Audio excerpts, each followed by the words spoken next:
everyone, welcome to Bible Verse Breakdown. I am Ewaenruwa Nomaren, and the verse we are going to be looking at today is Matthew chapter 22 verse 14. So without further ado, let's head right in. In Matthew chapter 22 verse 14, Jesus Christ stated, "For many are called, but few are chosen."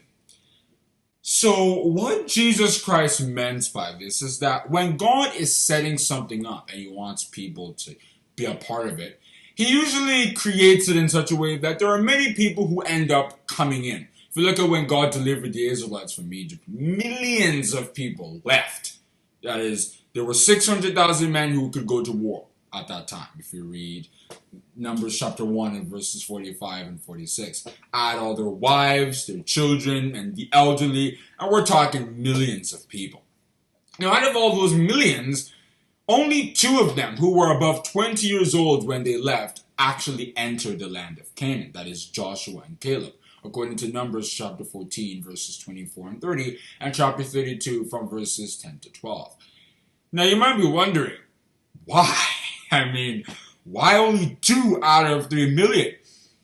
Well, let's just leave spirituality for aside for 1 minute. And let's just look at Muhammad Ali. Muhammad Ali had to work so hard just to get into boxing, right? One of his most famous quotes is, "I hated every minute of training, but I said, don't quit. Suffer now and live the rest of your life as a champion."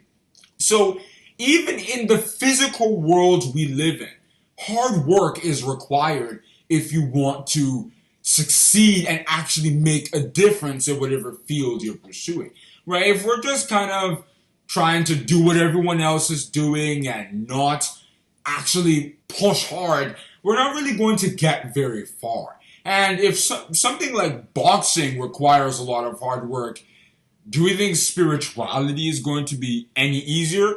Well, no. And if you read Matthew chapter 7 and verses 13 and 14, Jesus Christ said that the way to salvation is narrow. "Enter ye in at the strait gate. For wide is the gate, and broad is the way that leadeth to destruction, and many there be which go in thereat. Because strait is the gate, and narrow is the way that leadeth to life, and few there be that find."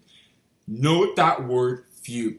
If you look at this world, there are 2 billion Christians of all different kinds of denominations. And sometimes we'll think, all these people, because they believe that Jesus Christ died and rose again, all of a sudden they're all going to be saved.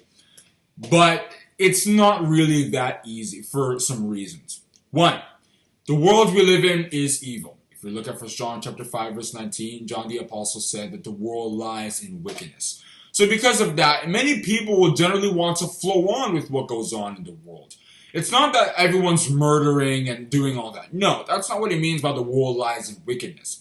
It's that when you generally just live the way most other people live, you don't end up knowing God or serving him the way he wants to be served. You generally flow with secularity and what most people want to do, which doesn't flow along with God's purpose. So, and if you read 1 John chapter 2 from verses 15 to 17, John the Apostle said that if we want to succeed in the race of salvation, we cannot love the world. See also John chapter 15 verse 19. And in Matthew chapter 13 from verses 18 to 23, Jesus Christ, in interpreting the parable of the sower, he described how, for example, many people fall into the stony places. That is, when they meet challenges because of their faith, they just can't go through it. It all of a sudden just takes them away, and they follow along with what everyone else is doing. Then there are also the thorns, the love of this world and the deceitfulness of riches, the way it chokes your faith. It makes it unable to continue because by the time you're just looking at everything that's going on in the world and the way people are getting rich and what's trendy and popular, you just begin to lose interest. You begin to turn spirituality into a way for you to gain the things of the world. If you look at the thing of many pastors in our time, you see that it's more about money than about God.